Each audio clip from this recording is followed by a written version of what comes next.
અમરેલીના રાજુલામાં પેટ્રોલ પંપના સંચાલકને ધમકી મળી. સુરતના પીએસઆઈના નામે ડીઝલ ભરાવવા બાબતે ધમકી આપી. વિક્ટર ચોકડી પાસે પેટ્રોલ પંપના સંચાલકને ધમકી મળી હોવાનો આરોપ. પોલીસકર્મીના નામે ધમકી અપાઈ હોવાની લેખિત રજૂઆત કરી છે. પંપના સંચાલક પ્રદ્યુમન ખુમાણે પોલીસમાં અરજી કરી. પંપના સંચાલકની અરજીના આધારે પોલીસે તપાસ શરૂ કરી છે.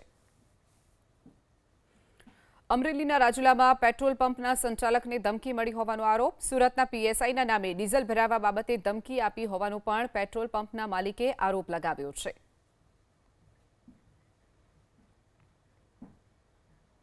સુરતના પીએસઆઈના નામે ડીઝલ ભરાવવા બાબતે ધમકી આપી. વિક્ટર ચોકડી પાસે પેટ્રોલ પંપના સંચાલકને ધમકી મળી હોવાનો આરોપ. પોલીસકર્મીના નામે ધમકી અપાઈ હોવાની લેખિત રજૂઆત કરી છે. પંપના સંચાલક પ્રદ્યુમન ખુમાણે પોલીસમાં અરજી કરી. પંપના સંચાલકની અરજીના આધારે પોલીસે તપાસ શરૂ કરી છે. અમરેલીના રાજુલામાં પેટ્રોલ પંપના સંચાલકને ધમકી મળી હોવાનો આરોપ. સુરતના પીએસઆઈના નામે ડીઝલ ભરાવવા બાબતે ધમકી આપી હોવાનો પણ પેટ્રોલ પંપના માલિકે આરોપ લગાવ્યો છે.